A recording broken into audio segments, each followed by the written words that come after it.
Hey guys, welcome back to another Fake Nerds Watch. The MCU is back. It's been a long time since our last MCU in review, but we're back at it. Last time we reviewed WandaVision. That feels like, man, days ago at this point, but we're back talking about Falcon and the Winter Soldier. I'm Ryan Leopoulos, joined with my best buds in the world, Brandon T. McClure. Hello. Ben Magnet. Shalom. And the Bucky to my Falcon, Sparks Woody, because he's my roommate. That's why I make the joke. Yeah. How's it going, guys? It's good. I'm glad. Jokingly, we just talked about WandaVision. That was the last thing we reviewed. We're back at it. Completely different show. Spoilers. I'm happy to be with these characters again. It's nice. It's nice. Sometimes feel like a big old Disney show just saying how much I love this shit, but I thought this episode was real good. What am I gonna do? Oopsie poopsie. I also agree that I think this episode was really good. Specifically, I really like spending so much time with Bucky. Yeah. I didn't expect. I don't think any of us knew what the show was going to be. We expected it to be more traditional Marvel stuff, but I definitely did not expect so much family stuff and so much just really digging into the characters, which is something we all really wanted from all these characters, which these shows are giving to us, which is just fantastic. Yeah, I would say. Oh, go ahead, Brandon. No, go ahead. No, please. No. Well, I insist. I was just going to say that some people are likening Falcon and the Winter Soldier episode 1 at least to the closest thing that Marvel Studios has put out to the Netflix shows, and I don't know. I would disagree. I don't know if I would disagree. Yeah, I think that I at least was nervous that this would be lacking character stuff. I'm certainly still a little like. There's enough in this episode to make me think yes, we're going to go for it, but I'm definitely still a little nervous that we're not going to really dig into how race plays into the perception of Sam as Captain America. I'm still questioning if they're really going to go into it or if they're just kind of going to leave it to subtlety. Because it's definitely subtextually in this episode. But I'm hoping that over the course of the series, it will become overt. I 100% agree. Something that I think we're going to be bringing up, at least you and I, Sparks, Sam Wilson, Captain America, which is when he was Captain America, the Nick Spencer run, which is pulling a lot. That comic is pulling a lot from this. There's characters from that run that appear in this first episode, which is shocking to me. Spoilers, guys. Hey, there's another Falcon in this episode. You might not know who it is yet. That's who it is in the comic. You know, I was thinking about that. Watching this episode. I was like, isn't there another Falcon, an all new Falcon that became a sidekick for a while? I wonder if he'd show up. And he was in this. I didn't even notice. Yeah. For fans of the comics, his military friend, do you remember his name? Torres? Javier Torres. Yeah. He's like the new Falcon, like under his protege, and that happens like around Secret Empire time. Yeah. I think actually in Secret Empire is when that shit happens. So that's another new character. If you look up his Marvel bio, though, he's a vampire Falcon hybrid thing in the comics. Yes. Also, comics are silly. Yeah, it's also funny. The comics Falcon can talk to birds, so comics can be whatever they want. But yeah, I don't know if we want to how we want to review this one, like go through the episode like normal or just talk about character beats. Well, I just wanted to bring up a couple of things. One of the things that I really like about this, and I know we talked about subtextually with race, the fact that U.S. Agent is in this episode is primarily because the United States was like, oh no, Captain America gave the shield to the wrong guy. Yeah, and they can't say that out loud. Well, yeah. But it's they're all thinking that. No. That's why the subtext is good, because it's worse than that. Yeah. It's not that they panicked. They convinced Sam to give them the shield because they're like, we're gonna put it in a museum. It's gonna be a real nice thing. It'll be the final piece of the Captain America museum. It's gonna be a real nice exhibit. And he's like, that makes a lot of sense. I don't feel like I should be carrying the shield, so let's put it in the museum. And then barely any time goes by and they're like, psych, we're actually giving the shield to this white dude now that you let it go. Thanks, man. And they didn't need to make it a public thing by having Sam have thought he was giving it. And the best part about it in that subtext is that it's Rhodey who's watching him doing it going, man, this is not the choice. This is bad. I love Rhodey standing when he's giving the shield to the Smithsonian, and you get that one guy who I want to say he's like part of the Department of Defense, the DoD, whatever. The guy who introduces the new Captain America, and he goes, "It was the right decision." I'm like, "No, it wasn't. It was the right decision." I love Rhodey in this episode. I didn't expect to see him so soon. Yeah, I was really glad the whole time I was watching it. I'm like, look at this. The two black guys who just got tiny cameos in the party scene at Age of Ultron. Look at them go. Yeah. And again, it is cool because this is a War Machine, again, is another character who could be in the shadow of someone else, but decided to actively take his own turn instead of this, I'm not just going to be Iron Man. And this is a different situation with him becoming Captain America. It's a different legacy thing. Yeah. It is a situation of like being in the shoes of someone bigger than you. And that's something that like Rhodey has had to face, but he, again, took it in his own route. And it is Rhodey knowing like, yo, man, Cap picked you. Yeah. We need you to be Captain America. And a lot of the world needs you to be Captain America, and he knows it from both the standpoint of you're a good person for it and you're black, and it'd be really great if you were Captain America right now. Yeah, and the thing he said, and I know Sam doesn't believe it, but he's like, Captain America isn't a symbol, it's a person. I'm like, that's literally the opposite. That is literally the opposite of what, like, you are so, just by saying that, like, dude, you're so Captain America. And then the next action scene shows like, oh, you are definitely capable of being a Captain America, my guy. You are on the right track with saying that, because it's all about that. We need to, because Sam has been a side character and we know Sam's a good dude and like Steve picked him for a reason. It's all about the guy who will have the power and isn't lusting for the power. Yeah. That was the whole thing about why Steve was chosen. Yeah. The same path has to follow through for Sam. Sam has to realize, oh, it's I need to do this because it's what needs to be done. And kind of get the shadow of what Steve did out of his head, because he's too close to Steve. He can't separate Steve from the bigger picture of the character. Yeah. He does. He still sees him as Steve and not Captain America. Right. Yeah. We haven't gotten a lot of this Sam Wilson character work since the beginning of Winter Soldier. Yeah. With the scene in the VA. Again, like, it's crazy how just like one episode has like these guys have more screen time in this one episode than almost all of their screen time in the MCU. Like, that just was a dedicated show for them can give you. It's crazy. And I gotta say, we gotta bring it up. That action sequence ruled. Oh yeah. Okay, so if there was like a part where there was like generic Marvel, it would be the opening action scene. But even though that action scene was kick ass, guys, that was so cool. Guys, Batroc the Leaper came back. Yeah. I think we knew that he was in this somewhere. We heard the actor. See, the thing is, like, we heard all these cameos, like, okay, so like Rhodey's in it and Batroc's in it, but like they're all in the first episode. They're just throwing it, like, again, like, this is a show. It's like we're not afraid to just make a Marvel movie into a TV show. It's not saving everything for the last act. Like, we can just make the thing. And again, like a comic, these characters can just show up because that's the world they live in. Yeah. I did like one of my not so great in this episode things. I don't love the look of the shot whenever it's on Sam while he's flying. That like fish lens doesn't. Don't love that look. That is an action style choice that a lot of directors want to do, and I think it works when you're like running and stuff. But like, I think with the flying, I think they use it a little too much. I don't mind it too. I don't mind it once or twice, but like they really use it a lot to show you. They used it about 4 times, and I'm like, I definitely would have used that maybe once, maybe twice. Yeah. You know what I noticed in that sequence is how heavily they must have utilized. I don't know this for sure, but I think they utilized the volume. Which is what we know the Mandalorian uses, and they filmed a lot of this during COVID.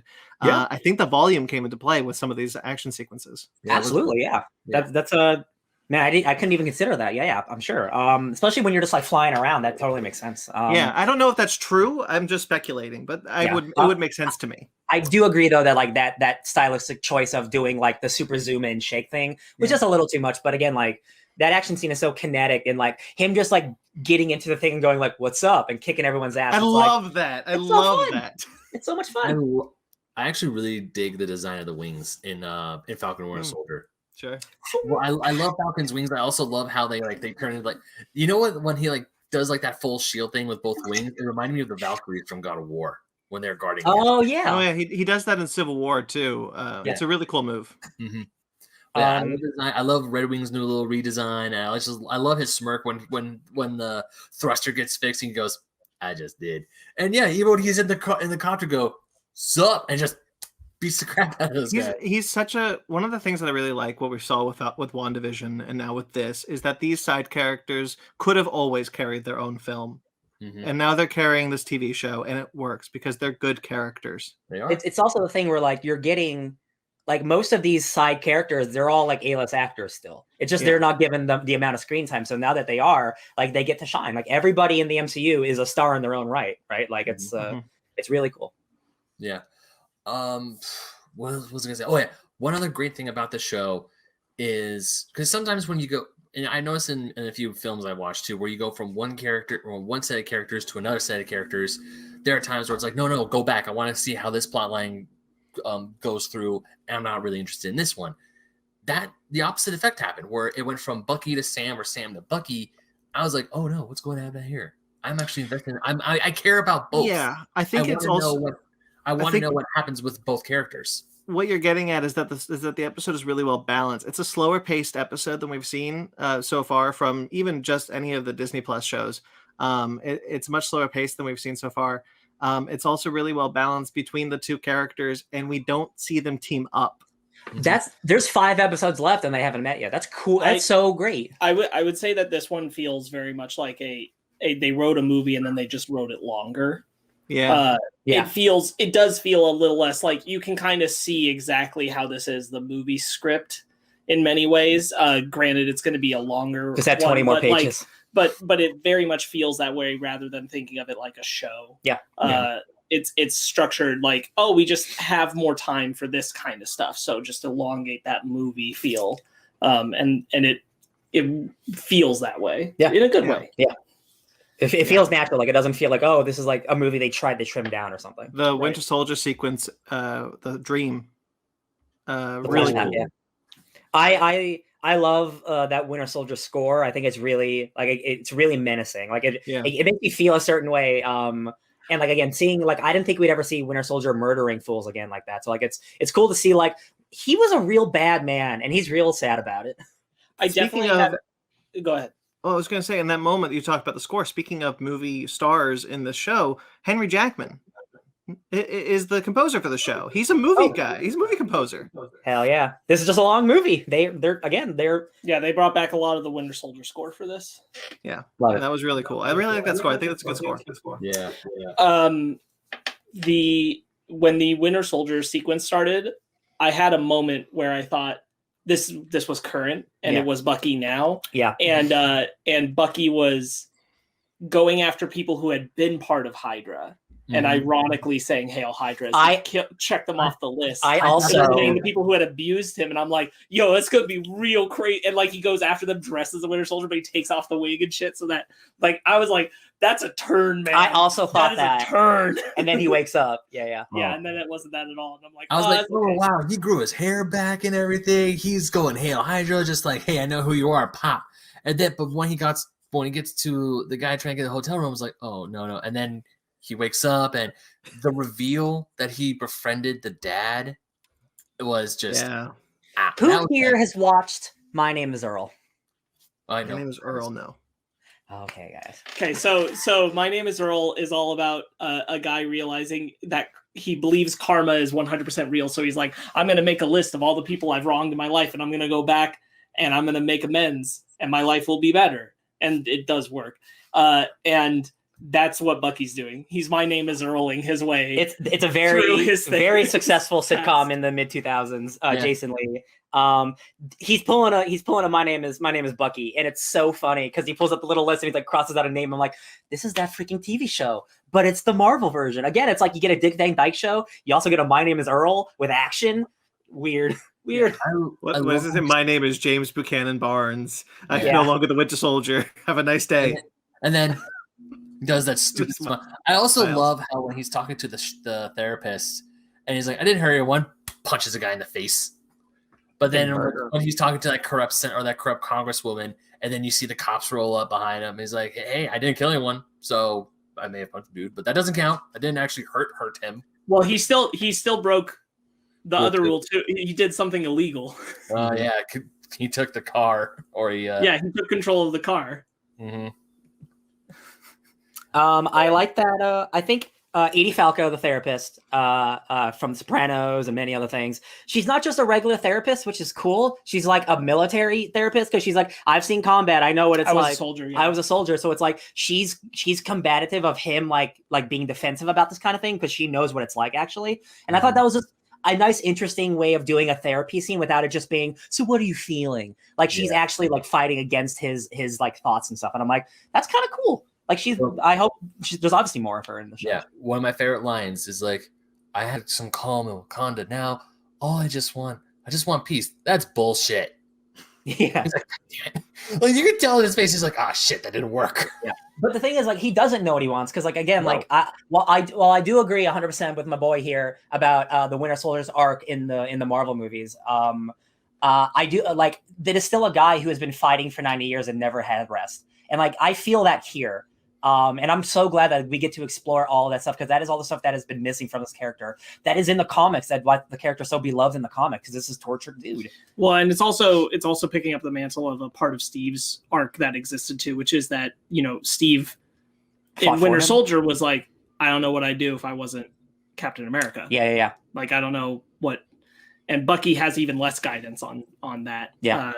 So he really is at a loss on like what because it's the idea you're free to do what, no idea, no clue, and he is so untrustworthy of people because again like he only gets woken up to murder people, and then the last time he was woken up and he talked to someone that turned out to be Zemo and he caused like the Avengers to break up. So like Bucky he's had a real tough time trying to trust anybody that's not the dude he grew up with 100 years ago.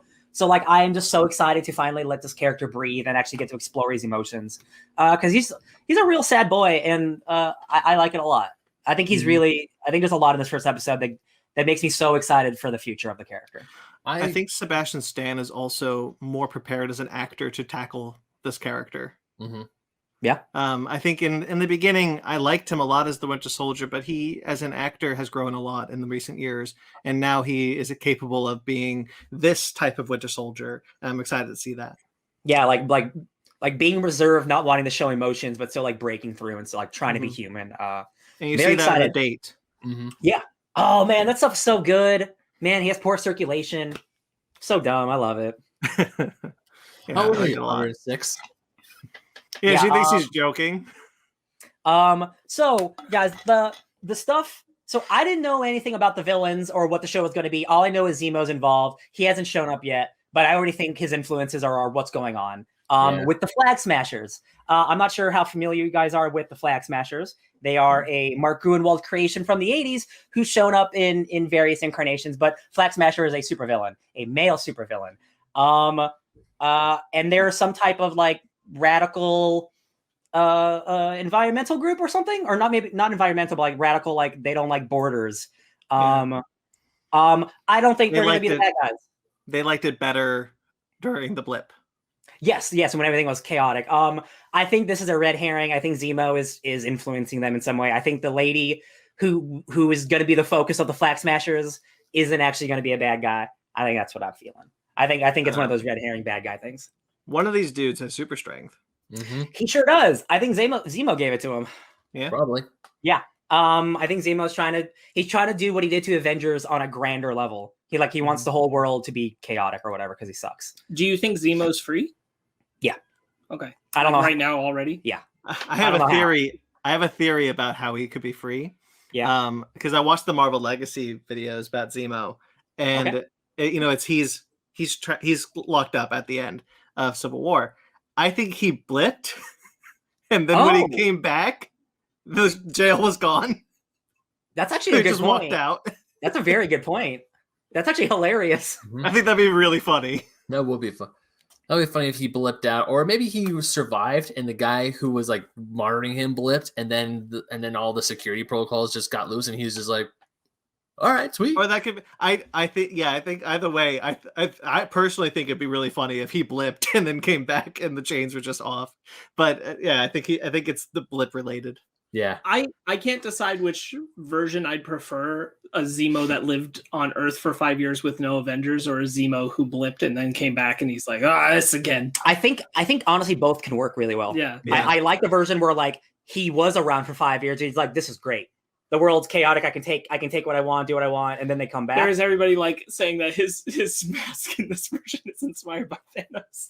I don't. That's what it's gonna be. His chin is just the whole mask. Yeah. I don't believe that. It is silly. Why does he have a purple mask? It would be, but it would be interesting if like that is the take. Is that Zemo is now like cult belief Thanos was right and loved the 5 years of what Thanos did, and he's like, I want to restore it to that, and that's because oh my God. the military dude said that it's not the Flag Smashers didn't just like the chaos; they liked that there was no borders, that everyone was that everything was quiet, or everyone was helping people because of that 5-year timeline. They just wanted to go back to that. So it could be that with a world without Avengers, Zemo is just like, yeah, see, this is better.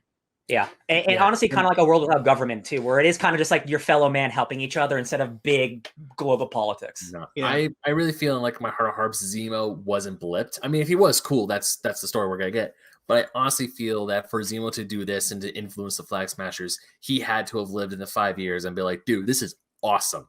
Like, I think there's no war anywhere. It's kind of like that one line Captain America had with Natasha before Ant-Man shows up, where he's like, hey, I saw a pot of whales in the Hudson. And she's like, yeah. It's like, well, the water's cleaner. There's less pollution. Maybe. And she's like, if you finish that sentence, I'm going to throw my peanut butter jelly sandwich at you. So yeah. That's Zemo was probably looking at this like, man, I mean, yeah, it sucks half the population died, but my family was dead anyway, but this is awesome. What's his name? Like Vandal Savage, like environmental, like the world's better without so many humans. Yeah. I think either could work. Yeah. And that's all assuming still that like Zemo is attached to the Flag Smashers and not going to be completely separate, a resource that they try to use separately to stop the Flag Smashers, and then he does it. So I just want to bring this up. So just because I think it's fun, and the original Flag Smasher's name is Carl Morgenthau, and the gender bend version in this show, her name's Carly Morgenthau, and that's the lady that is in a trailer and in this very briefly. But in the comics, Flag Smasher is part of a group called Ultimatum, and Ultimatum stands for the Underground Liberated, Totally Integrated Mobile Army to Unite Mankind. So I think that's who they are, but they're just called the Flag Smashers. But I just wish they were called Ultimatum. So they could say that stupid anagram. I love it. That is Marvel. The 80s are great. The 80s, Mark Gruenwald's the best. I'm just saying. Is it anagram or acronym? Acronym. Thank you. Yeah. I don't know. Words are hard. They're all made up. I have a question I want to ask, and this is just a fun like let's just have some fun with this because I'm not invested in this. Yeah. Where do we think Captain America? Where do we think Captain America bounced off to? Oh, I think he died. I don't think he's on the moon. I think that might be an Avengers video game cameo reference. Spoilers for that game that you guys might have played yet or not. No, it's a reference to Nick Fury on the moon. Oh, is it? In the comics? Yeah. Oh. Nick Fury spends some time on the moon. Nick Fury is currently the Watcher. Is he still? Yeah, yes. I mean, I guess technically, yeah. God, that's so silly. I honestly don't even know. I honestly don't know. And this is not like dismissive. I don't know if I care, to be honest. I think he doesn't live his life. Truthfully, I don't either. I just think it's a fun little, like, where do we think he went to? Honestly, like the Bahamas. He's just like living his old life. Just like Peggy's probably gone. I assume he just went back to the alternate world he was coming from. Yeah, and just lived with his great grandkids. Yeah, he came back. So I had like 3 ideas. One of them was what Spark said about going back to the alternate timeline where he was with Peggy and he just came back after Peggy passed away. Or he may have just had like, he was just alive long enough to give Sam the shield and then he just went off and like, okay, peace, and then passed away quietly. Or he could be in the Bahamas just chilling. I'm guessing, I feel it's number 2, but I'm okay if it's number 1. I'm sorry. I like Sparks. Says.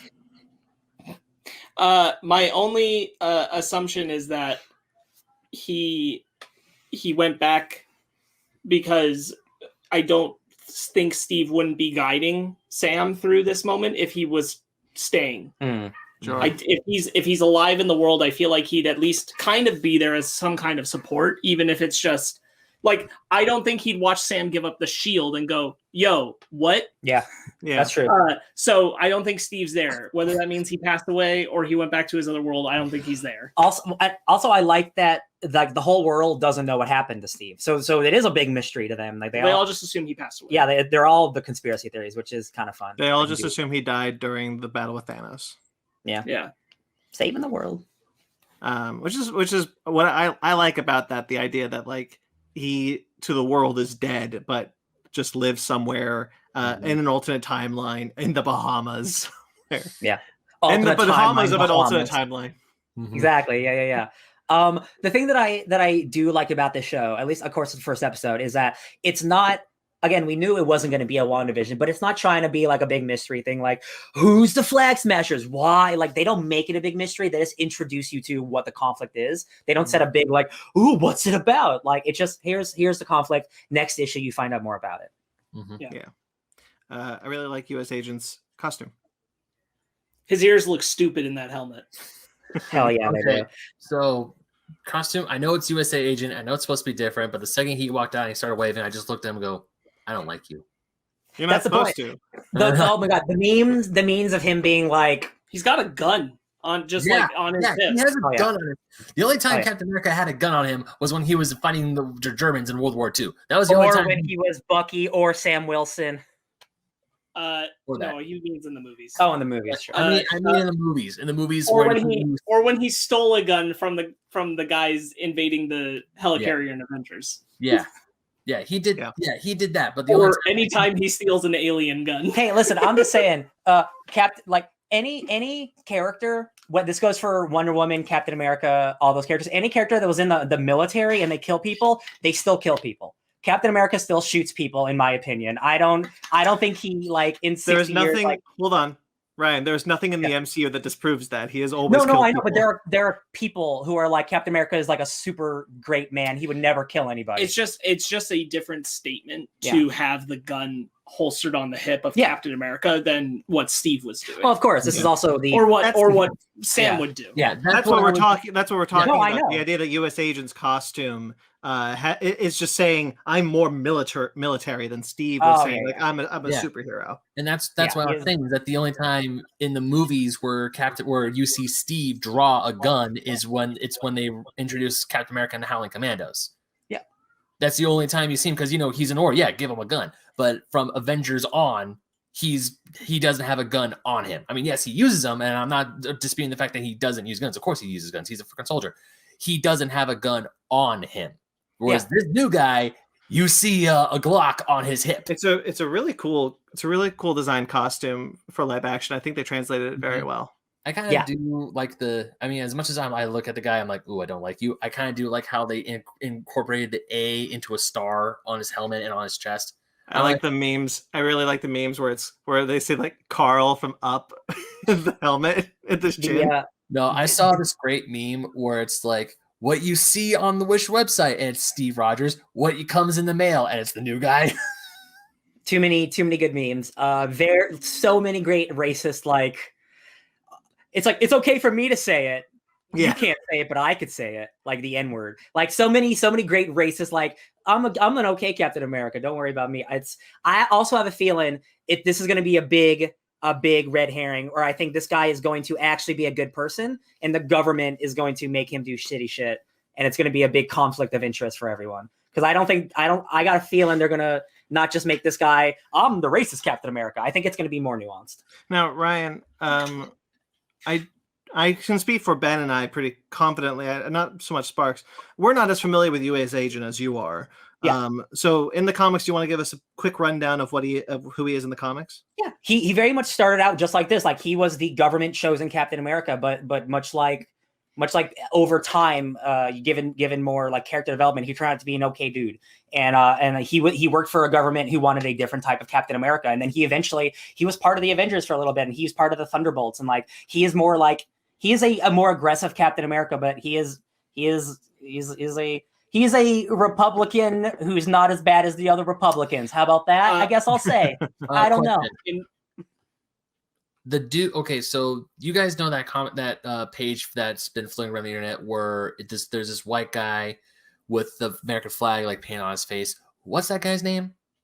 Talking about immigrants, and he's fighting Cap, and Cap says, "Dude, my parents were Irish immigrants." Nuke. Okay, all right. Jessica Jones season 2, right? Yeah, he's in that show. Yeah, Ben didn't watch that show. I didn't watch that. Good show. Yeah, I think in terms of this show, U.S. Agent, you're right. I don't think he'll be like the overt racist guy. Yeah, he's just going to be the guy who takes the orders from the overt racist and doesn't say anything against it. Yeah, he's going to be the representation of like, sure, he's not the bad cop, but he's the guy who's standing next to the bad cop, 100%, yeah, not stopping him, 100%, and that's what it's going to be. there's going to be like a very much a thing where like he's going to get a really bad order and he's like, I don't know about that one, Chief. That seems like a real bad idea. And Falcon's like, they're the bad guys. And he's like, yeah, but like I'm Captain America. Like they're the government, right? Like this doesn't make sense. Like I totally see that kind of thing happening. And by the end, he's like, you know what? Maybe I don't want to be U.S. agent. Maybe I'll just be Nomad. Because maybe I don't want to be Captain America. Captain America, sorry. The interesting thing about Captain America, Steve Rogers, and the MCU specifically, and the comics adopted this, is that he was more of a global hero because of his work with the Avengers. Captain America movies were often the most global of those movies. So seeing the U.S. agent, the statement that we see when we see his costume, the gun, the shield, this is America's soldier. Oh, yeah. Whereas Captain America... Yeah, whereas Captain America was Steve Rogers was always pretty sure, like, my name is Captain America, but I'm everyone's hero. Yeah. I'm very excited to see the media representation of Captain America, because like I love good fake propaganda, especially like the 1940s Captain America stuff. Like that's so fun. I'm excited to see the now the 21st century like bad version of that, where like they're trying to inspire you with this maybe racist Captain America. What if there's another stage show and U.S. agent punches Thanos? Oh my god, that'd be so great. That'd be so silly. And that wouldn't even make sense because he wasn't even there. So? Yeah, they could rewrite history. What if they rewrote history? No. It'd be him punching the Flag Smashers or Zemo, whoever becomes the higher profile villain of the moment. That's who he's punching. What if the Flag Smashers are like a government created enemy, so U.S. agent can go take them out? Oh shit!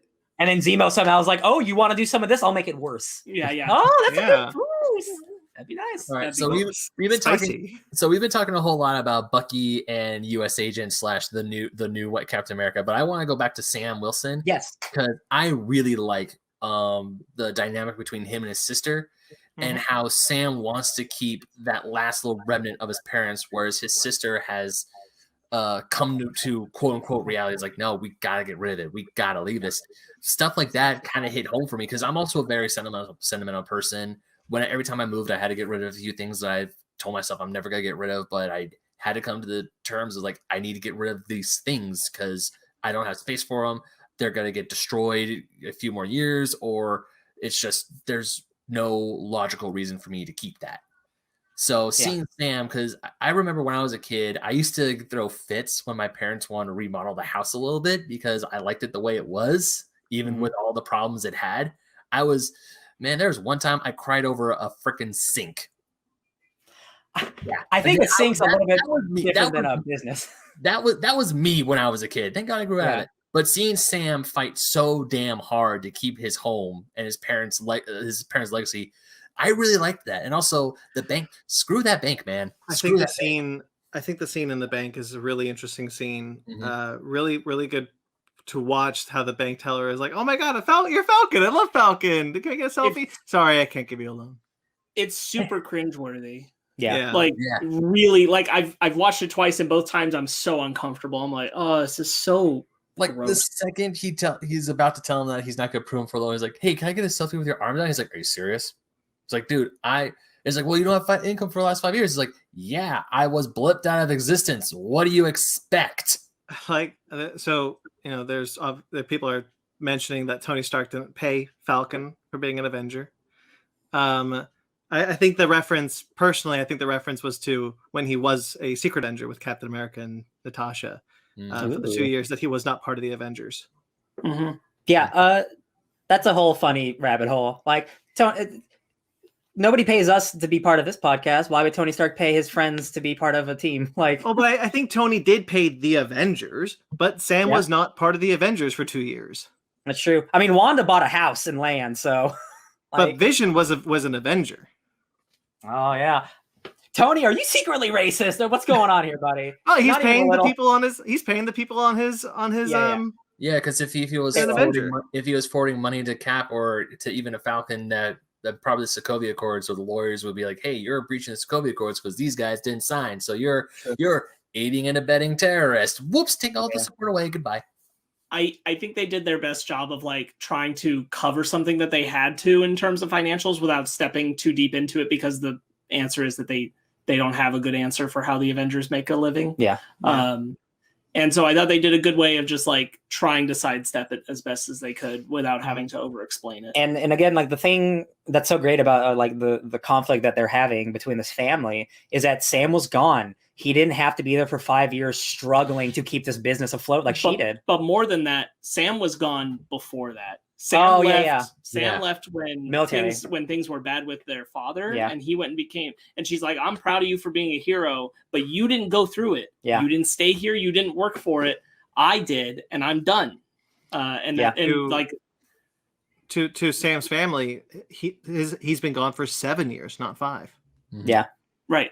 And that all feels like, again, it's just like a couple minutes, but it brings so much to that character because like it's this entire family that we haven't seen because he's been neglecting them. But even more than like the literal past 7, he's been, even if he's visited, he's been distant. Busy since he joined the military, and he's been distant, and he hasn't visited because you think about it, like Sam had his trajectory where he was doing the stuff he was doing in the military, and then he was dealing with PTSD from the loss of his partner. Yeah. And then he was with Cap, and like he didn't go back home a lot. That's clear. Like he did go back home, but he didn't go a lot. Yeah. And he kind of sidestepped his way away from it. And now I imagine the blip kind of makes you feel differently watching your nephews suddenly go from babies to full grown boys. Yeah.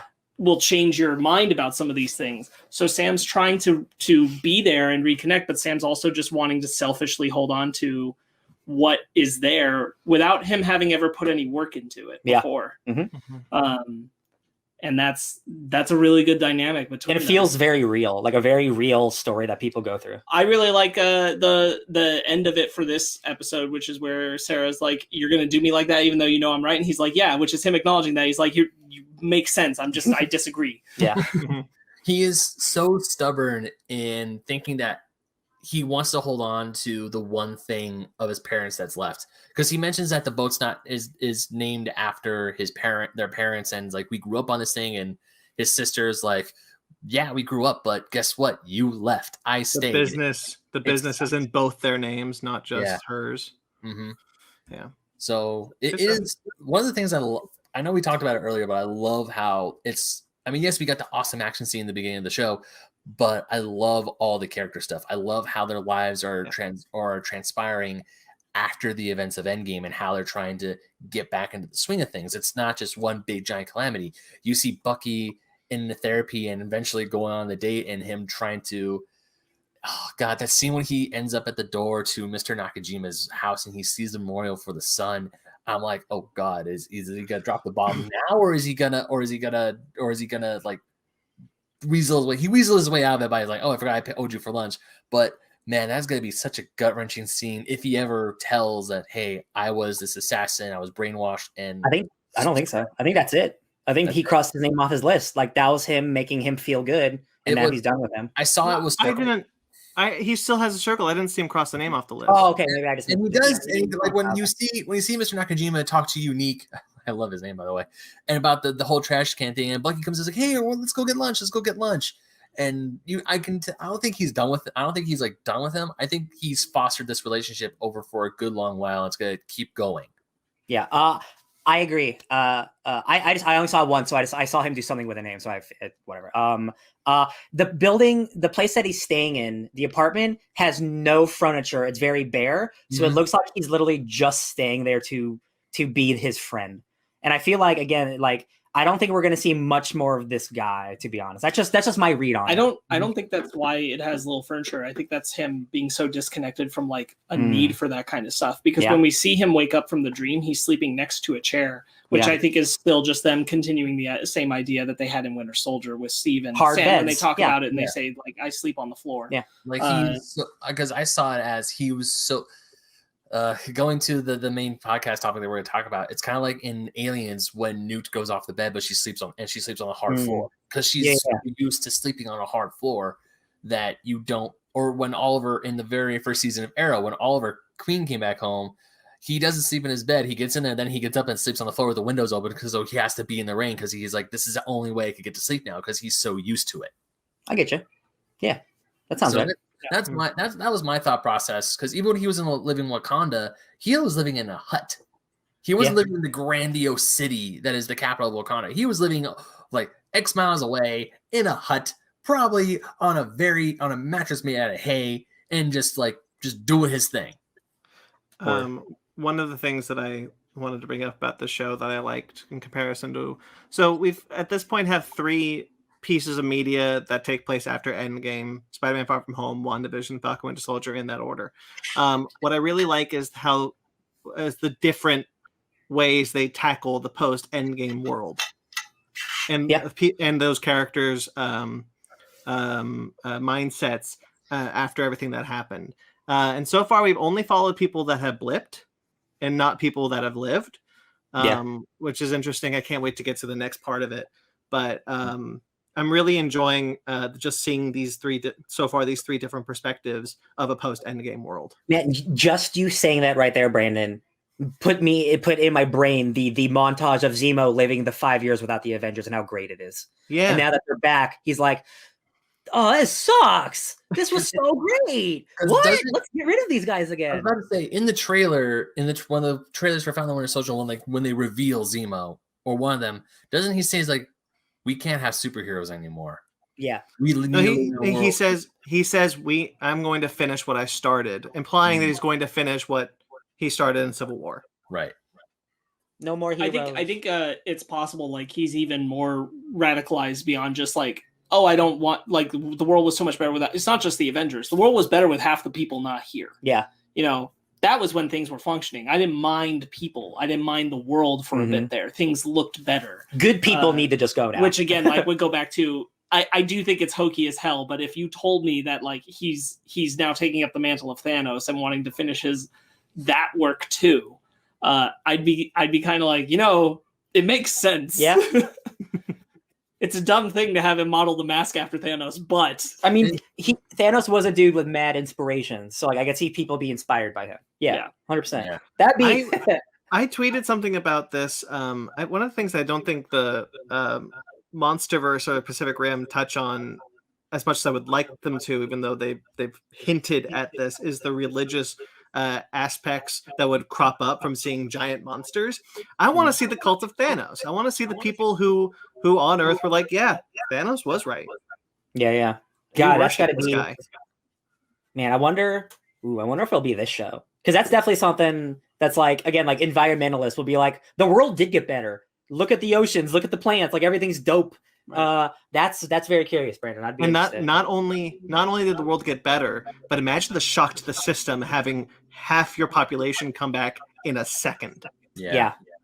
Oh yeah. Well, we kind of did see that shock to the system when everyone just blipped back into the hospital. But that's a hospital. Think about that on a worldwide stage, on an economical stage. Like a highway, like people just show up on a highway. Well, I mean, that's what the bank scene is hinting at, is that, everything institutionally has changed, because he's like, you can't qualify for that form now. The form's changed because there's too many people. Yeah. Too many people coming back saying they need help, and they don't want to help them financially. They've figured it out. They figured out how to function in a society without them for 5 years. They don't want to help all of these people. It's jarring. Not to make it too real world with the COVID situation, but very much like a lot of people need help, and a lot of people are doing really fine because they were already doing fine, right? Like, or going back a few minutes ago to the environmental thing, I remember people were posting pictures of the canals in Venice. It's like you can actually see through the water now, because before, with all the boats going back and forth, the water was so polluted, but now it's clean. Dolphins came back to Venice. Maybe he was right. A lot of wildlife is moving around again in the oceans because we're not doing much anymore. The shock to the world, having 50% of your population show up out of the blue with no warning, because the Avengers didn't call up everyone and be like, hey, by the way, we're doing this.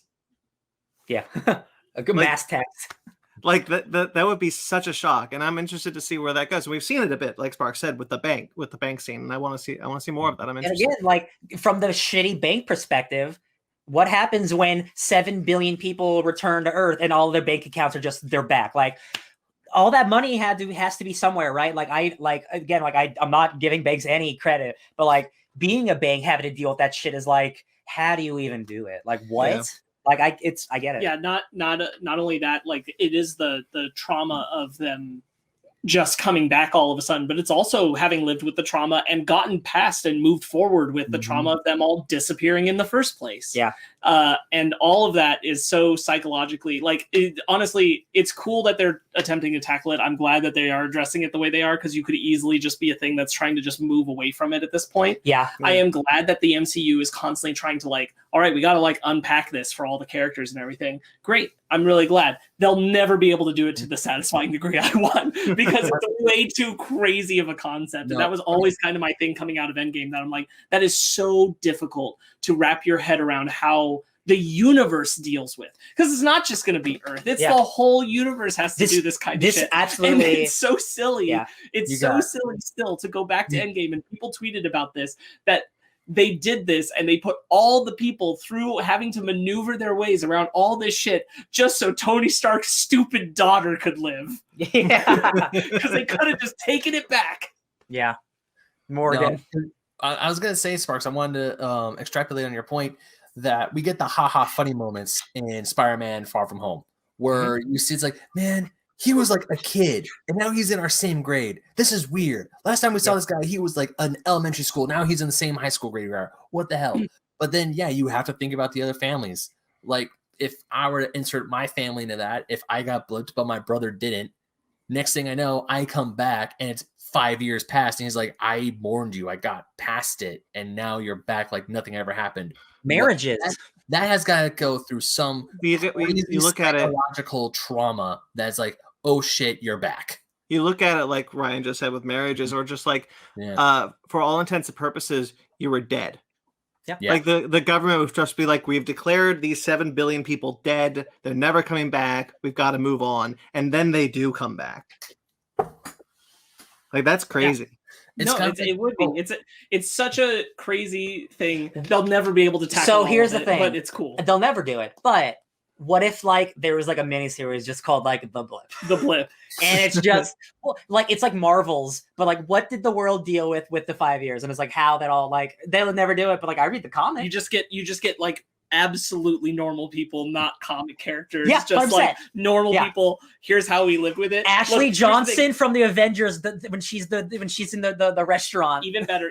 Like, you don't need to make it a miniseries or anything. You do a single documentary. Yeah, a fake documentary that just like covers all the broadest topics. That way you can get a whole lot of like nobody knows who they are from Al accounts, but you can also get like the major players or some nod of major players about how they are interpreting Dr. Selvig, and it can cover things around the world and all that. Dr. Selvig would be a great one. Yeah. There's a documentary called The Blip in Spider-Man Far From Home. I know there is. There's a documentary. There's all kinds of stuff talking about the Avengers now that Endgame happened. They should just, in Spider-Man Far From Home, they have that line of documentaries or movies that have. Make one of those. Make the Blip mockumentary. I'd love to see that. That'd be so fun. I would honestly, an hour and 45 minutes of good content if they did it. Yeah. Disney Plus is the perfect place to put that. Oh yeah. Yeah. Watch the shit out of that. It's such you gotta put so much resource to doing that. But I'd love it if they did it. It's such a silly side project for them to do. They hire like economists so nice. and like political people. Absolutely. Like, what would an actual like regression of society look like for 5 years? Let's actually make that for the Marvel universe. Let's get like scientists and shit. What happens to like that's half the population. Like, what happens to the buildings that obviously nobody was using anymore? Like, that got retaken by the environment or tumbled down. Yeah. All those people now need places to live. Like, how does all that happen? How does that work? Questions. I need answers. There was you can have Rocket be like, what? Just the whole galaxy, the whole universe had this happen to them. I don't know, everyone's gone and then they're here. Like, I'm a raccoon. What do you want? You have one brief conversation with Thor and Peter Quill talking about the effects in the universe, and they're just like, "That was wild." You're looking over at the Nova Prime, or you're looking over at Nova or Xandar. You're looking over at Xandar doesn't exist anymore. Oh yeah, that's right. Thanos destroyed it. Xandar was destroyed. You're looking over at the Kree homeworld. Was the Kree homeworld destroyed? No, it wasn't destroyed. You're looking over the Kree homeworld, and you're like, "Oh shit!" I'd love to see something like that. My goodness, I now that you've said that, this is what happened when we were doing Mandalorian, and we were like, they should make a West Wing for New Republic politics. This is the same thing that just happened here. I want this desperately. some things are just too out there for Disney to do, unfortunately. They're doing a holiday. They're doing a holiday special for Guardians of the Galaxy. This is the same level. I don't know, funny comedy and then West Wing politics. I don't know. Like not that's the West Wing politics. I'm talking about the documentary. Oh, okay, yeah, that's fair. Okay, yeah. Yeah, I'm saying that the documentary of the blip and the Guardians of the Galaxy holiday special, same thing. Yeah, I wonder if they're just happy giving us like these small bursts of like little information until we're into 2023 actually, and it's like doesn't matter anymore. It honestly would be nice. It would be nice, I think, for them and for us if they did dedicate the time to it, because Brandon's right. Like you get people who know this stuff and they study it and they just create the hypotheticals. Yeah. And they design those hypotheticals. And so we at least have a framework of like, this is what the world is doing. And then they know that when they're working with the characters and we know that so when we're watching the show or the movies. I'm sure there's a Kevin Feige, like, you know, you have Kevin Feige and you have like the story group. I'm sure there's the blip 5 years guy. And he's like, no, that doesn't make sense. No, that doesn't make sense. And he's just like sitting in a locker, and they're like, "Get Brian here." He's the 5 year Get the blip guy. Get the blip guy. Combination to the blip guy. Yeah. You go in his room. There's this big giant blackboard full of strings. He's like, "Don't worry." You know how you frame it. You frame it as like a 6-year catch up. And so it's like 1 year after the blip came back and they got this documentary together, and it's catching all the people who were blipped up on what happened and what happened because they came back. Makes sense. Yeah. Oh man, amazing. I'm so upset we don't have that now. Anything more to add to the show that we should be talking about? Falcon and the Winter Soldier. I'm honestly good. There's not a whole lot to unpack in this first episode. There's a lot of great character moments, but I'm interested. I can't wait for more. Yeah, me too. I'm glad we're getting Falcon Winter Soldier. These just after this first episode, I feel like both actors were robbed of some really good screen time in the previous films they are in, but I'm glad they get to shine this one, and they are already shining. I care about both stories. I care about both characters. I don't favor one over the other. Every time they switch, I give a shit, and I'm excited to see what happens, and I cannot wait for Daniel Bruhl to show up because, good God, I love him as an actor. I can't wait to see more of him. Really I'm not just because I love Marvel and like I speculate and I want so much stuff to happen. I want the Thunderbolts to happen, and the fact that they did not take Zemo out and he's now as like he is Baron Zemo with the purple helmet means like they could do Thunderbolt shit. You can't have the Thunderbolts without Thunderbolt Ross. Do you think Thunderbolt Ross shows up in this show? I'm honestly surprised he hasn't. In the first episode, at least, yeah. I was surprised he wasn't there. Maybe because you already had like Cheadle and stuff like that. Maybe you save him, but do you think he is in this show? Because it is like military based and stuff like that. So I think I have a theory of why Thunderbolt Ross didn't show up is because he was super pissed off at Captain America for breaking the Sokovia Accords. And this is kind of him like saying, nah, I mean, yeah, he was great, but nah, I did this thing and he was totally against it. So I think that's a stretch. I think that's a stretch as hell. That is the stretchiest stretch you've ever made. Reed Richards. I think he is the only reason why he is not there is possibly because they didn't hire him.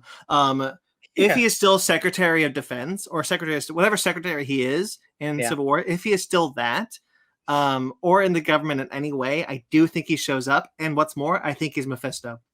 Yes, of course. Wasn't Ross at Tony's funeral? Yeah. Yes. He was. Yeah. So he's put that behind him, I would assume. Yes.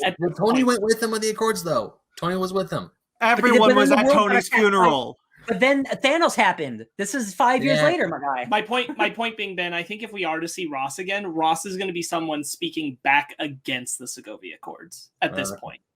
Because if you think about it, the Sokovia Accords now are just going to get in the way of any shit he'd want to do. If anything, he is so anti-Soviet, of course, he wants to create his own Avengers, the Thunderbolts, because he actually knows what to do instead of those jerks who don't know what they're doing. Man, you know, if only we knew if somebody who Ross wanted to put on a team was coming back in another show soon. Abomination? Is that right? That's right. I'm not saying he was saying Thunderbolts might be happening, you guys. I didn't say it. I had assumed that Thunderbolt Ross, we wouldn't see him again until at least She-Hulk. But yeah, I do think it's likely because of how this series is dealing with the political landscape, military. I do think it's highly likely he shows up.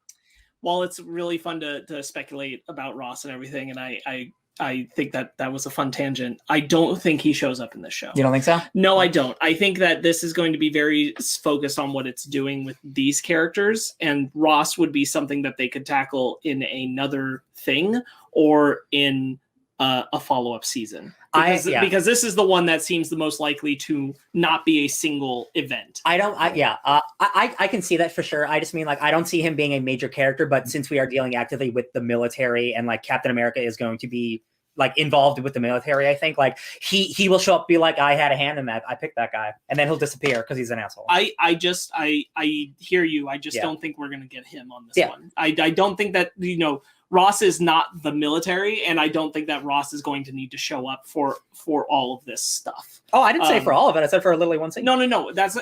For all of this stuff, what I mean is like for all the events that are happening in this, I don't think Ross has to have anything to do with it. Yeah, I think Ross would be something that would come as a follow-up to the events of this show, not something that would have any kind of engagement in it as it's happening. Sure. I still think he should have She-Hulk.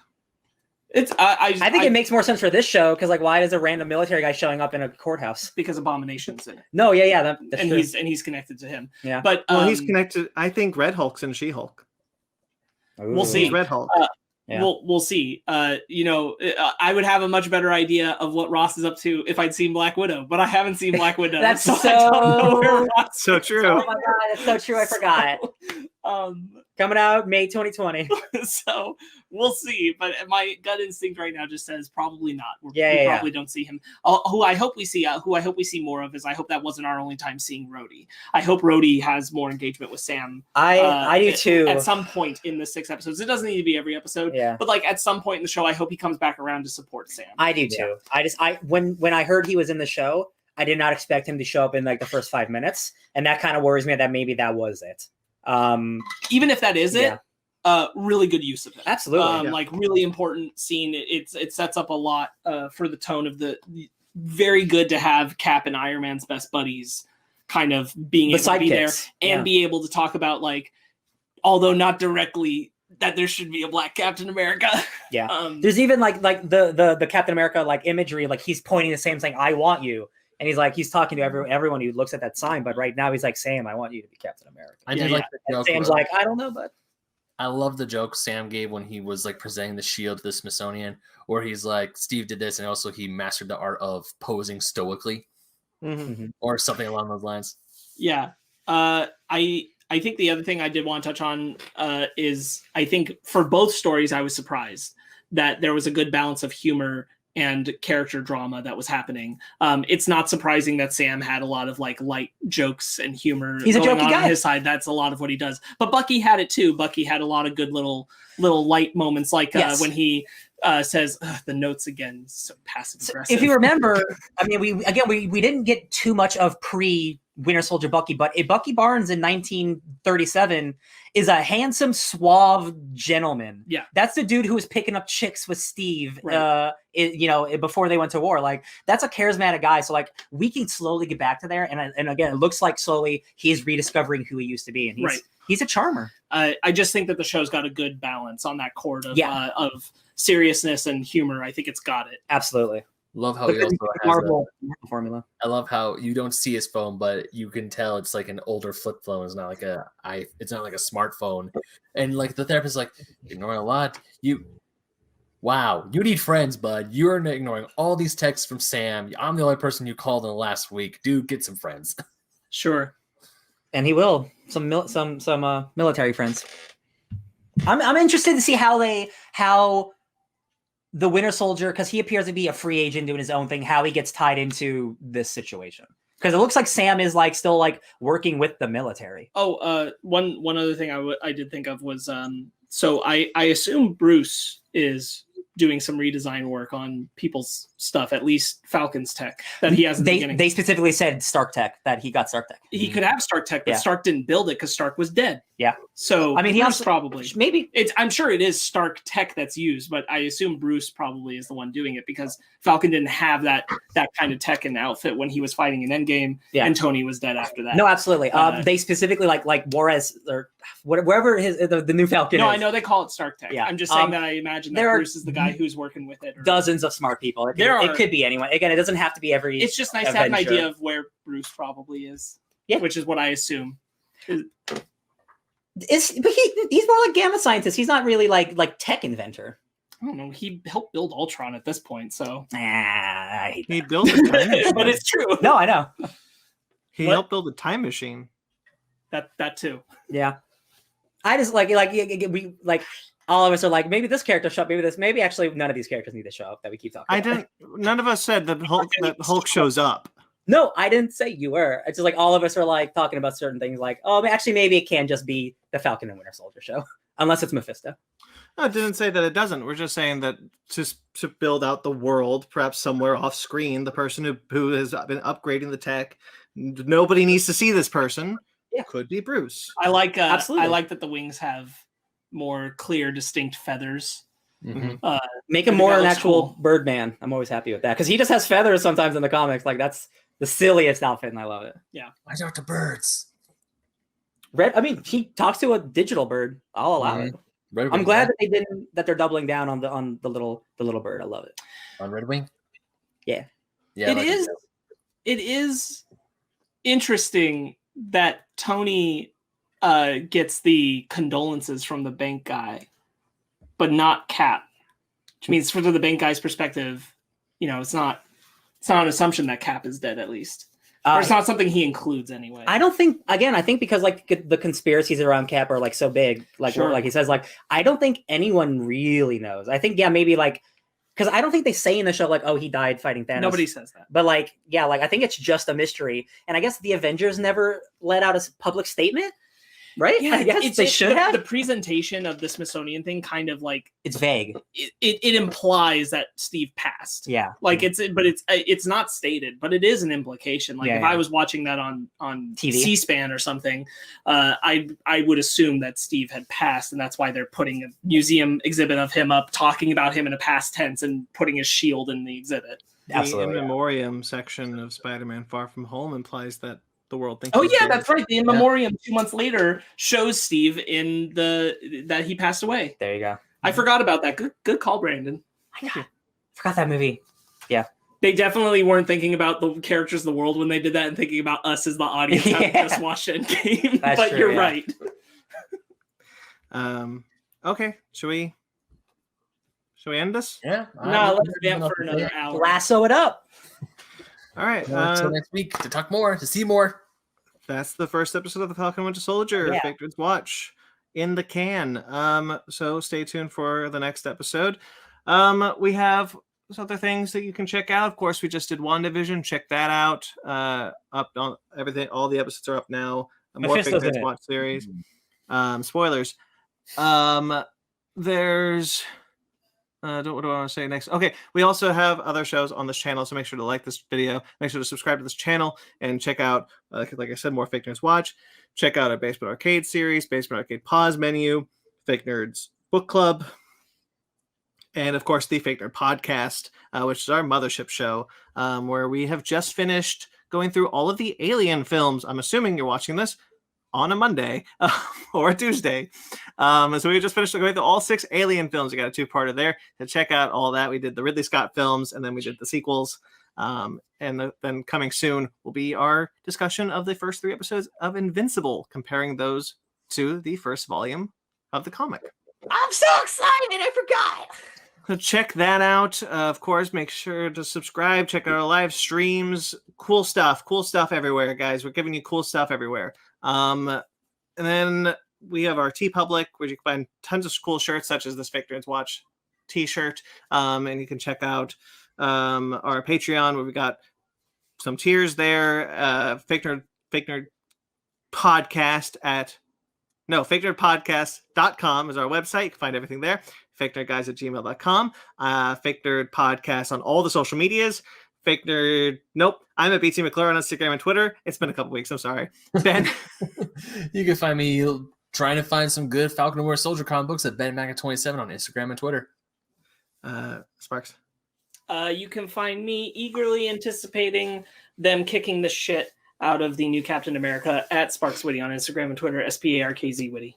It'll be like that scene at the end of Civil War where they're kicking the shit out of Iron Man. And Ryan. But I won't feel sad about it. You can find me, DJ Tony Snark, everywhere. All right. Until next time you see us, stay fake nerds.